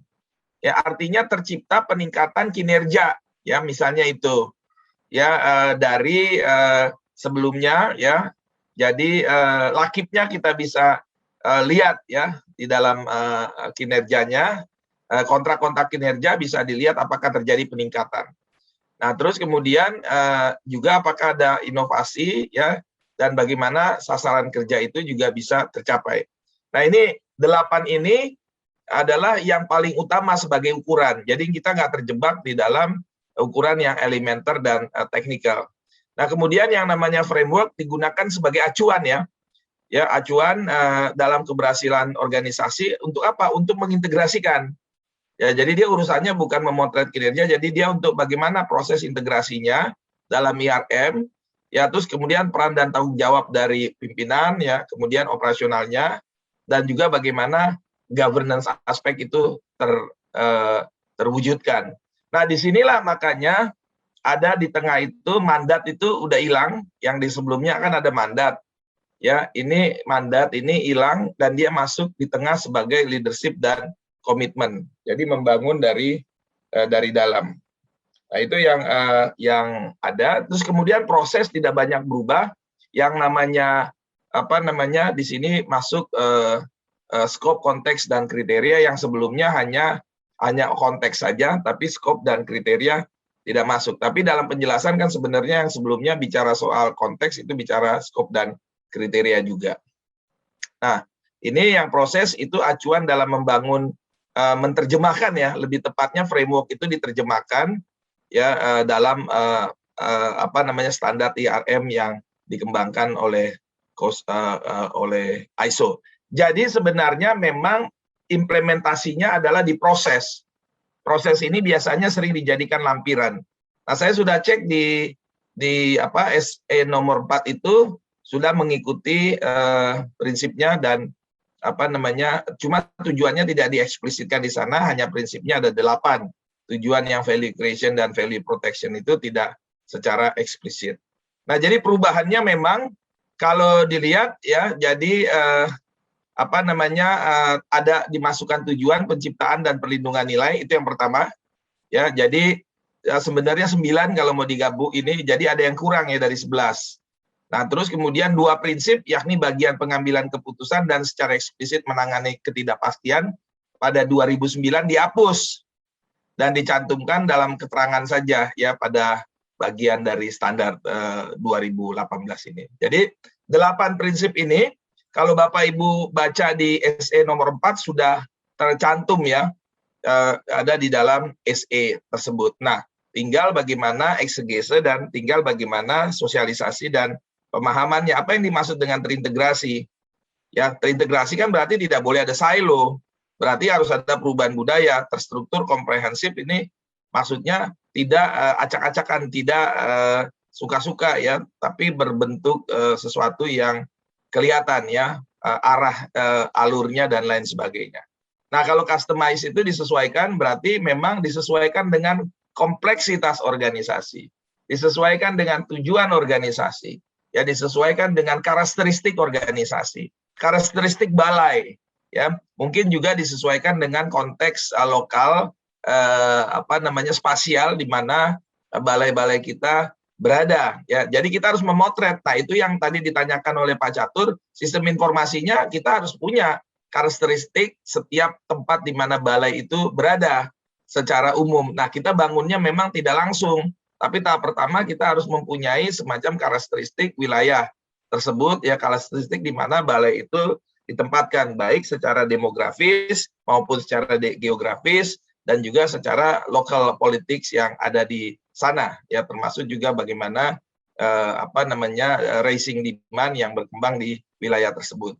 Nah, kemudian dia dynamics, artinya di sini sebenarnya agile, ya bisa menyesuaikan diri terhadap perubahan dan pengembangan. Nah, ini prinsipnya memberikan panduan ya. Jadi prinsip memberikan panduan dan prinsip ini merupakan nanti ukuran. Jadi kita bisa mengukur, membuat survei ya bagaimana survei bisa dilakukan oleh pihak eksternal, bagaimana prinsip manajemen risiko itu sudah terintegrasi belum.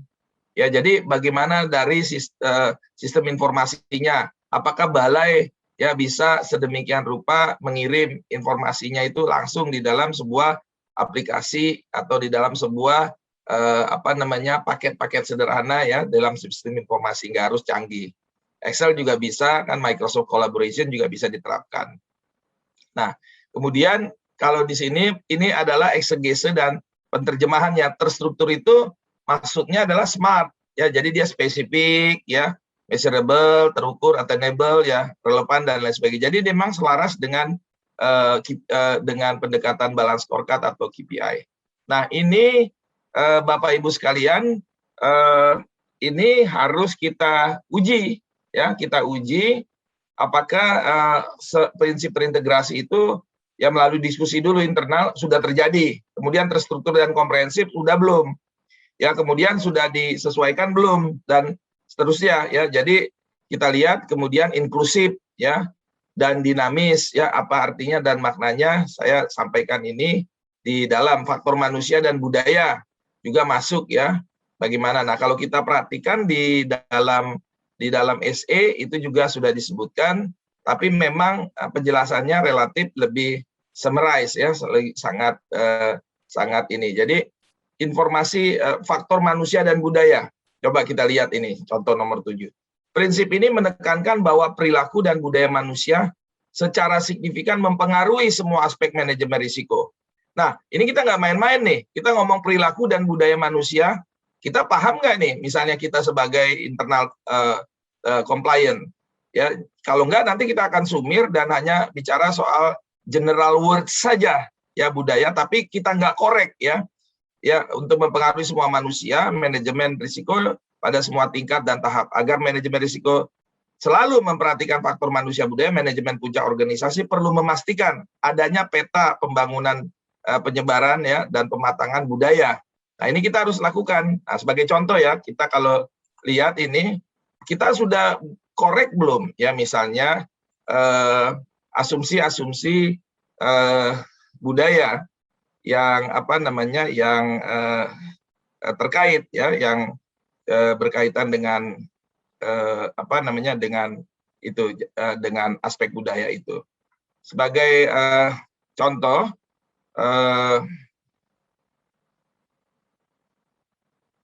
misalnya kita kan mengasumsikan bahwa budaya itu adalah inti ya, nukleus ya. Jadi kita gambarkan apa namanya, kita gambarkan seperti ini ya.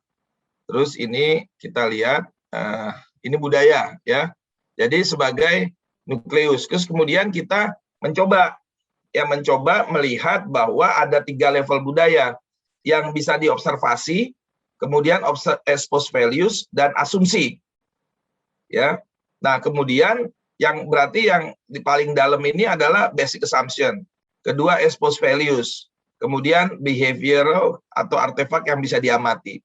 Jangan sampai survei kita itu hanya melihat yang artefak, tapi tidak ada pemeriksaan expose values. Jadi harus dipanggil expert yang ahli budaya untuk mengenal benar-benar, bukan hanya dalam diskusi-diskusi semata, ya, unit compliance intern dari PUPR harus cipta karya, harus benar-benar mendeteksi potret mapping budaya. Ada paket-paketnya, misalnya hostage model, ya, bagaimana hostage ya dari Harvard itu, orang Belanda di Amerika, itu kita bisa beli, tinggal kita pakai saja survei-survei budaya itu. Jadi benar-benar, dan ini dilakukan oleh organisasi-organisasi pemerintahan modern di negara-negara maju.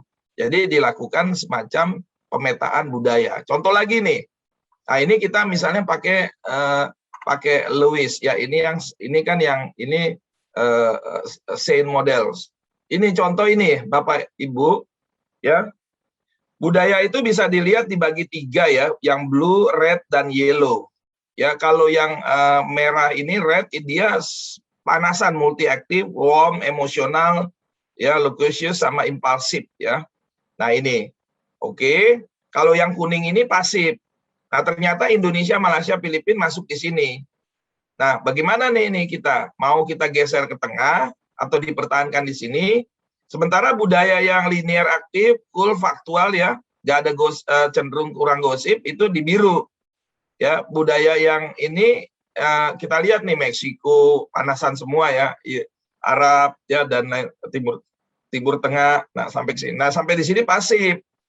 Ya, di sini dia berdasarkan, ini cocok untuk ISO ya, karena ISO kan dokumentasi fakta, cool. Habis rapat, ribut, ya, getok-getok meja, keluar, ya tetap aja ngobrol, ngopi bareng. Karena kan berkaitan dengan tema. Ya bukan urusan kita, project itu juga gak ada urusan dengan keluarga, dan lain sebagainya. Tapi dia untuk kepentingan general public, ya, nggak dimasukin ke hati. Ya, jadi dia, ini budayanya. Jadi kita harus paham ini. Ya, paham dari sisi budaya, linear aktif bagaimana, multi aktif gimana, reaktif gimana, supaya bisa setting sedemikian rupa. Nah, ini harus kerjasama dengan human capital atau SDM. Kalau enggak ya susah. Kita jadi nanti, kita jadi tusinya ngurusin orang, ngurusin budaya. Tapi kita kan kepentingannya budaya risiko. Ya, nah, terus kemudian Bapak-bapak, ketika kita mau mengubah ya budaya itu, jadi ada yang namanya dalam ya, ini karena masuk ya pembicaraan personal predisposition to risk. Ya, terus kemudian ada yang namanya personal ethics, terus behavior, organizational culture, baru nanti masuk ke risk culture, budaya risiko. Ini nanti ada penjelasannya nih, yang ini. Biasanya kita di kantor, kita lebih tertib dibandingkan di rumah. Di rumah itu kita cenderung bisa angkat kaki kalau makan di meja, kan gitu kan. Di kantor lebih ini. Berarti ada yang baik. Nah, ketika kita memotret ya budaya atau di dalam pelakuan sesuatu, kadang-kadang ketaatan compliance yang dari rumah itu ke bawah di kantor. Gitu loh. Ke bawah, dan karena inkonsistensi perilaku yang terjadi. Ya, pengalaman dan masa lalu, personal etik juga itu berpengaruh. Ini ada semacam pendalamannya lebih lanjut, tapi saya tidak sempat ya mendalam ini waktunya di sini karena sangat tidak cukup. Jadi kita bisa ini kalau predisposition to values begini, ya misalnya Ibu Miradian nih, ya ini contoh ya. Kita jadi orang risk harus tahu, Ibu Miradian, kita ada acara nih Bu, ya ada acara. Kemudian Ibu masuk ke ruangan, ya. Terus Ibu yang predisposition to values-nya itu selalu mempertanyakan beda sama yang ini. Kalau orang ini loh, kok ininya di sini, kok ini spanduknya di sana, kok itu ini di sana. Ah, itu udah calon ya, berbeda orangnya. Gitu loh. Jadi ini harus dipotret ya. Ini human capital tuh. Nah, dari situ nanti bisa diurutkan sikap. Jadi memang kalau di Amerika ya, kebetulan Bu, waktu itu untuk Komite Nasional Keuangan Syariah, saya menjadi ketua panitia seleksi untuk direksi, di mana Komite Nasional Keuangan Syariah ini adalah ketuanya Pak Presiden, kemudian wakil ketuanya Pak Wapres, kemudian ditenderlah oleh Bappenas. Nah, saya sebelum masuk ke istana sebagai asisten staf khusus. Nah, kemudian perusahaan Amerika ini menang. Ya, jadi memang kita melakukan penelitian, ini sebenarnya headhunter ya, mencari direksi.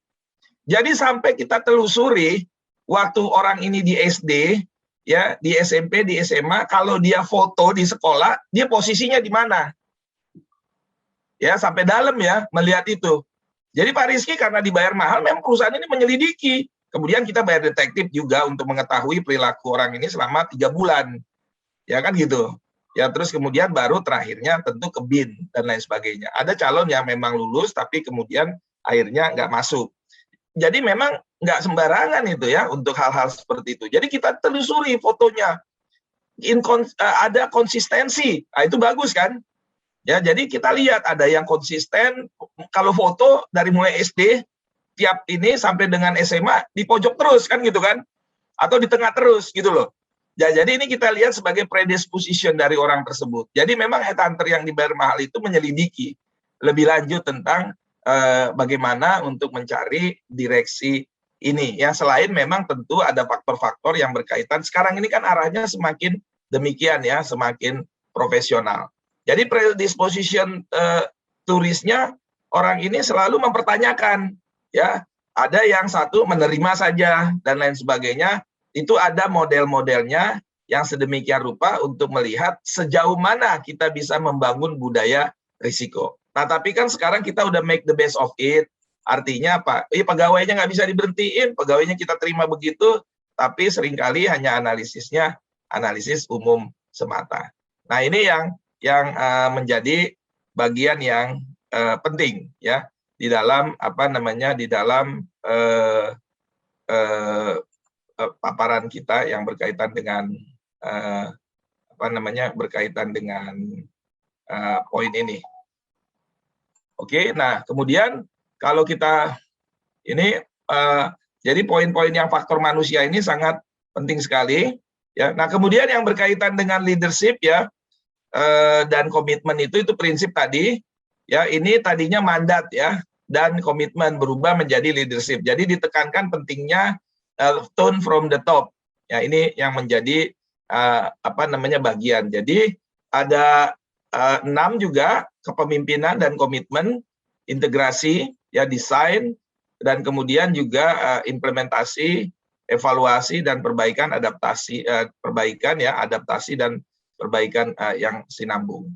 Nah, ini penjelasannya ada ya, saya sampaikan yang berkaitan dengan framework. Nah, saya sekarang mau mendalami ya, kita dalami ya, yang namanya proses ya. Ini penting ya, ini jantungnya supaya kita bisa sah sebagai orang yang bisa memahami ISO. Ya, jadi memang mungkin ini sebagai basis ya, kalau baca nggak sempat dan lain sebagainya. Jadi memang yang pertama sekali yang dilakukan itu adalah ya, sebelumnya kan konteks ya. Kita sekarang yang pertama kita lakukan adalah communication dan consultation. Ya, communication dan consultation. Nah, ini bisa ke internal dan bisa ke eksternal. Ya, untuk proyek-proyek yang berskala besar sebaiknya juga mulai berkonsultasi ya dengan konteksnya misalnya BPK ya dan lain sebagainya. Supaya jangan timbul masalah di kemudian hari. Ya, apalagi kalau ada hal-hal yang spesial khusus yang secara regulasi cenderung memodifikasi regulasi. Ya, jadi ini walaupun dasar hukumnya ada dan lain sebagainya, kadang-kadang pemahamannya tidak sama.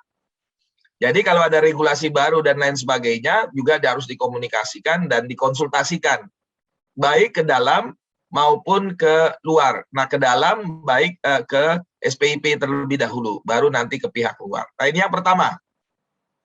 Jadi langkah yang pertama adalah dalam membangun proses manajemen risiko berbasis ISO adalah komunikasi. Ya, ini the beauty dari ini dia jelas ya dari ISO. Tetapi kalau misalnya kita lihat ke COSO juga cukup jelas sebenarnya ada ya. Nah, kemudian yang kedua baru menetapkan skop, konteks dan kriteria. Ini yang kedua. Ya, jadi yang kedua, ini bukan yang pertama. Ya, yang kedua. Nah, kemudian yang ketiga bloknya adalah risk assessment.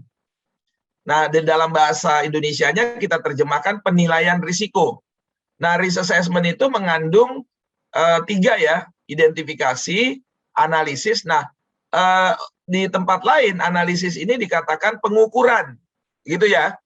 Analisis itu pengukuran, ya. Jadi risk identification, kemudian pengukuran. Nah, di sini pentinglah pendekatan kuantitatif.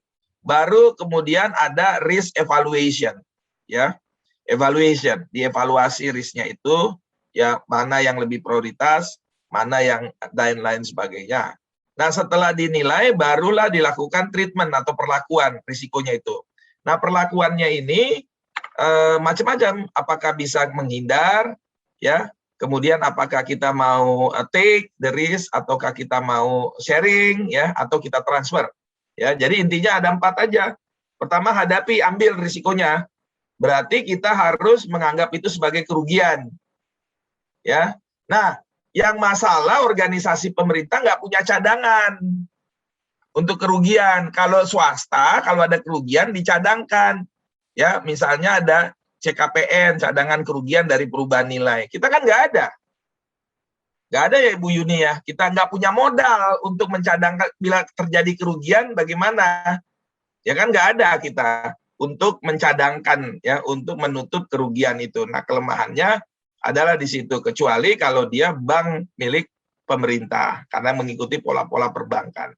Jadi kita nggak punya shock breaker sebenarnya ya untuk menyerap kerugian. Jadi risk treatment-nya ya, kalaupun yang kita ambil kita terima, nah itu hati-hati ya, bisa nanti kita dikena berurusan dengan APH ya, dan pemeriksa dan APH. Yang ketiga, yang kedua adalah kita transfer.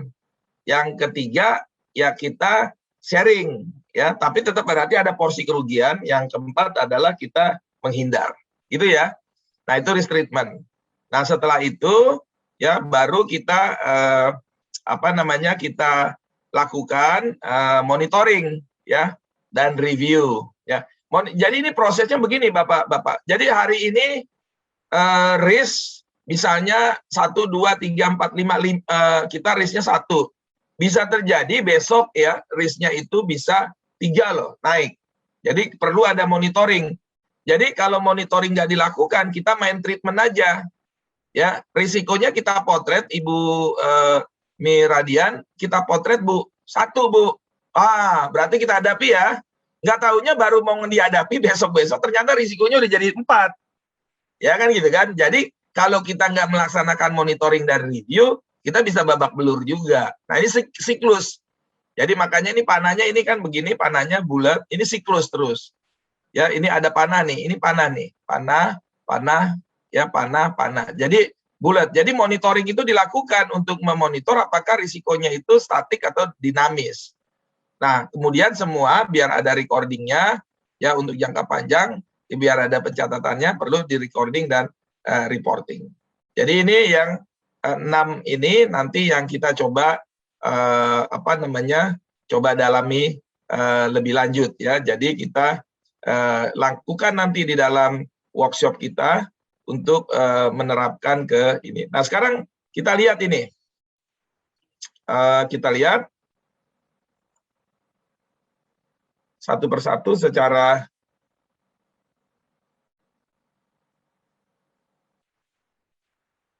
Nah, kita coba lihat lebih lanjut yang tadi.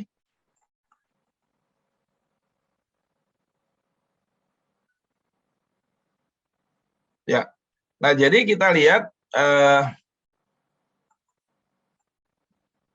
oke, jadi yang pertama adalah kita bagaimana melakukan komunikasi dan konsultasi.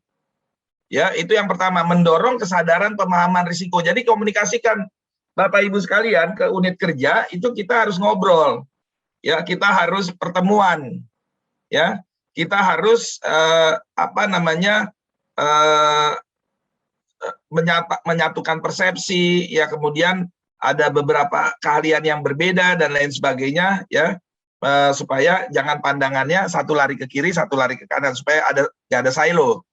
Ya, terus kemudian mencari umpan balik juga, feedback, ya, untuk supaya kita ini. Jadi nanti dalam penerapan ini dilakukan komunikasi ini dengan misalnya apa yang dimaksud dengan risiko dan lain sebagainya, kemudian kesamaan persepsinya itu dibuat juga secara otomatis di mana semua orang bisa mengakses informasi, ya. Jadi kita harus mempunyai semacam blok, ya, semacam semua unit kerja di lingkungan Ditjen Cipta Karya bisa mendapatkan informasi dari kita dan bisa mengirimkan informasi. Kira-kira udah ada nggak ya itu terjadi, misalnya dia bertanya dan lain sebagainya, itu secara otomatis ya dalam pengisian risk control self assessment yang mereka bangun. Nah, ini penting ya, jadi intinya adalah komunikasi itu untuk mendorong kesadaran dan kedua pemahaman, jadi dia fungsi edukasi dan kedua mencari umpan balik. Ini penting, kalau enggak nanti kita babak belur, akhirnya kita menjadi pembantu dari unit first line di dalam mentata kelolakan risiko mereka. Itu ya yang harus diantisipasi oleh bapak-bapak, ibu-ibu. Kalau enggak babak belur, Pak Rizky. Ya, babak belur kalau Bapak nggak mengedukasi Ibu Miradian, akhirnya capek sendiri, ya. Jadi kita terjebak, ya, kayak pemadam kebakaran aja. Jadi kita harus mengedukasi mereka. Jadi bagaimana SE itu harus diedukasikan. Dan seluruh ya risk officer di seluruh unit kerja, ya, itu dulu. Jadi dari sekarang unit kepatuhan internal sudah membidik siapa change agent atau champion di setiap unit kerja. Dan itu dilakukan pertemuan berkala, ya, pertemuan berkala untuk dilakukan semacam monitoring risk, ya, secara bersama-sama, ya, fine tuning risk secara bersama-sama. Itu harus berkala, kalau enggak nanti repot karena uang yang terlibat juga besar. Sekaligus untuk membuat solidaritas sama orang risk. Nah, itu perlu mulai diinisiasikan dari sekarang, ya, mumpung sekarang Zoom sudah ada dan berkembang. Nah, kemudian yang kedua, ya, adalah penetapan yang berkaitan dengan konteks dan kriteria. Nah, ini juga menjadi hal yang sangat penting, ya, yakni untuk menyesuaikan proses, ya, bagaimana supaya efektif penilaiannya dan kemudian perlakuan risikonya memadai, ya. Nah, ini kita lakukan, ya, ya, harus jelas nih ujung-ujungnya, ya, di dalam SE saya lihat apa sih tujuan atau sasaran program, outputnya gitu, ya. Kemudian nanti apa ya hasil keluaran dan sebagainya, apa yang mempengaruhi pencapaian sasaran tersebut sesuai dengan filosofi dari ISO 31000. Saya lihat di sana ke sana dan itu oke, dan nanti kita praktekkan di dalam bagaimana kita melihat profil risiko. Nah, kemudian yang berkaitan dengan penilaian risiko. Jadi kita udah masuk ke proses ketiga. Nah, proses pertama tadi kan komunikasi, proses kedua dan konsultasi, proses kedua adalah penetapan scope, konteks, dan kriteria, ya. Jadi yang muaranya sering kepada tujuan. Nah, kemudian sekarang penilaian risiko. Jadi ini proses menyeluruh, ya, dari mulai identifikasi, ya, kemudian pengukuran, ya, di sini digunakan istilahnya analisis dan juga evaluasi ya. Nah, dia nggak berdiri sendiri, harus ngambil informasi dari monitoring. Ya, jadi dari informasi yang sebelumnya juga digunakan. Di sini kan ada monitoring. Bagaimana kita mengevaluasi kalau nggak bisa dimonitoring? Jadi tidak hanya menggunakan risk analysis atau identification, tapi juga meminjam informasi dari monitoring dan juga membuka reporting dan recording. Nah, apa yang di-report, apa yang di-recording, semua langkah ini, komunikasi ini waktu penentuan skop dan juga monitoring dan risk treatment. Jadi kita bisa menengok kembali apa yang dilakukan. Nah, kemudian ini Bapak Ibu sekalian, jadi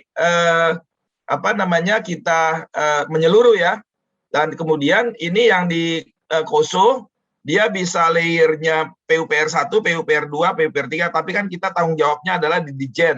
Jadi Dijen Cipta Karya 1 ya, kemudian turun kedua semua, kemudian vertikal dan juga horizontal kita potret. Ya, jadi sistematis ya. Dan kita lakukan berulang ya dan kolaboratif ya, supaya kita tidak terjebak ya, sehingga silo. Nah, ini dilakukanlah prinsip dari assessment penilaian itu adalah ini. Nah, kemudian dari penilaian ini kan ada yang namanya beberapa faktor ya yang harus dipertimbangkan. Apa sih sumber risikonya? Ya, root cause ya, penyebabnya juga. Kemudian ancaman dan peluangnya, kerentanan dan kapabilitasnya. Ini bisa dijadikan tabel ya, untuk supaya kita memotret ya. Jadi ini masih diterjemahkan nanti.